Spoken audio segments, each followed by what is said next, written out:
भगवान के प्यारे भक्त कौन से बोले? जो उसको याद करते हैं ना, भगवान को याद करते हैं, उनका नाम है इसमें। नारद जी बोले देखो, पोथी पकड़ाई सुश्रुत महाराज को, उन्होंने अपनी दवाइयां नीचे रखी, सेवा में जो हाथ अभी लगे हुए थे उनको धोया। नारद जी ने कहा तुम्हारे हाथ तो पवित्र हैं, धोने की आवश्यकता नहीं। पोथी पकड़ी, देखा, देखने के बाद पोथी वापस की, सेवा में लगने लगे। नारद जी बोले देख लिया ना, तुम्हारा नाम कहीं नहीं है। सुश्रुत मुस्कुराते हुए सेवा में लग गए और सेवा करते जाते हैं, रात दिन सेवा में लगे हुए हैं, परमात्मा के प्यार में हर समय डूबे हुए हैं। और यही कहते हैं कि मैं नहीं किसी को ठीक करता, उसी ने दवाइयां दी हैं। अपनी अपनी गलतियों से लोगों ने अपने शरीर में रोग बसाए हैं।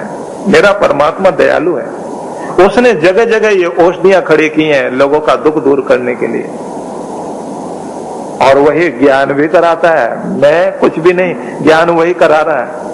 तो सेवा करते चले गए। 2-4 महीने के बाद नारद जी फिर आए,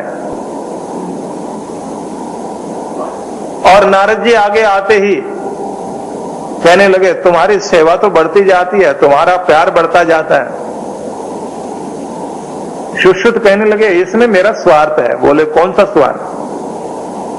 बोले उसका आनंद लूटने का रास्ता यही है, सेवा करते करते अपने परमात्मा का आनंद लूटता हूं।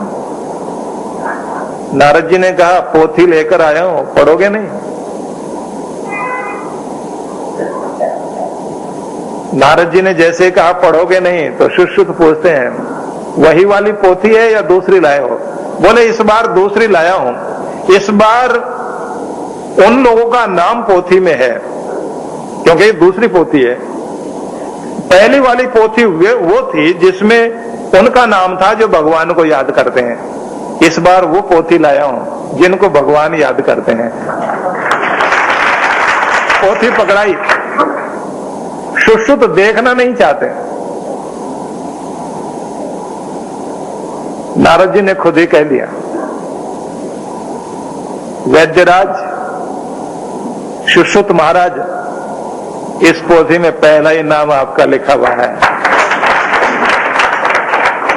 दुनिया याद करने वाली रब को, परमात्मा को, मालिक को याद करने वाली दुनिया होगी। उनमें से चुने हुए लोगों का नाम भगवान की लिस्ट में आया होगा, लेकिन जिनको भगवान याद करता है वो तो तुम हो।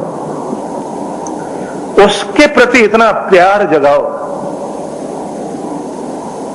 कि फिर वो भी प्यार करना सीख जाए, मतलब शुरू कर दे। कहते हैं ना कि भगवान मैं पकड़ूं तो बात नहीं बनेगी, मैं तुम्हें याद करूं तो इतनी बात नहीं बनेगी।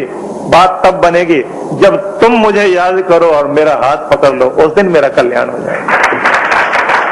इसलिए रास्ता यही है, या तो राग रहे नहीं, और अगर है तो उसका विस्तार करके उसको सच्चा प्यार बनाओ, परमात्मा के प्रति, उसकी कायनात के प्रति, उसकी सृष्टि के प्रति। सेवा में उतर पड़ो, भय को तोड़ दो, क्योंकि जब परमात्मा की कृपा सम्मुख आएगी फिर कोई भय रहेगा भी नहीं।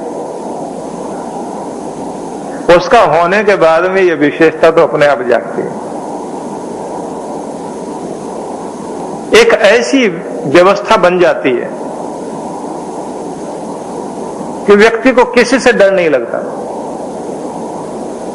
महात्मा बुद्ध अगर उंगली माल डाकू की तरफ चल पड़े और उनको डर नहीं लगा तो किस कारण? हृदय में प्रभु का रूप प्रकट हो गया, अब कहीं भय नहीं लगता। जिधर जाएगा उधर उसका ही स्वरूप नजर आता है। तो कहा कि ज्ञान से, तप से जिसने अपने आप को पकाया, सेवा करते करते उसके प्यार में अपने को जोड़ दिया, ना भय देता किसी को, न भय में जीता, अभयता में रहता है, प्रेम बांटता है।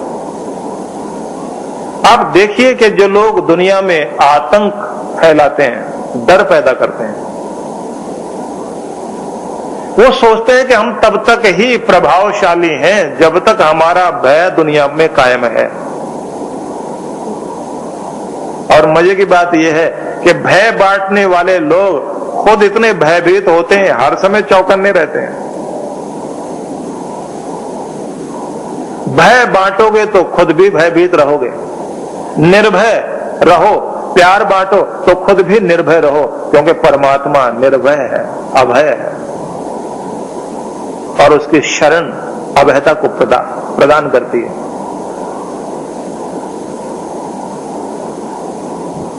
किसी भी तरह से पढ़ लीजिए, दूसरी परंपरा से पढ़िए, एक ओंकार सतनाम, पढ़ते पढ़ते एक शब्द आएगा निर्भव, जो भय रहित है, संसार का कर्ता, संसार का संचालन करने वाला, संसार का मालिक जो एक ओंकार है, वो निर्भय है, भय रहित है, उसमें भय का स्थान नहीं है, अभय है वो। उसकी शरण में आने से भय मिटता है। राग को छोड़कर, भय को हटाकर, क्रोध से ऊपर उठकर, ज्ञान और तपस्या से अपने को पकाकर जो पवित्र हो गए, भगवान कहते हैं वो मेरी शरण में आए, मुझे प्राप्त हो गए, वो मेरे धाम तक पहुंचने में सफल हो गए। इसलिए उधर जाने की अगर इच्छा है तो कोशिश कीजिए ज्ञान और तप से अपने आप को पकाने की।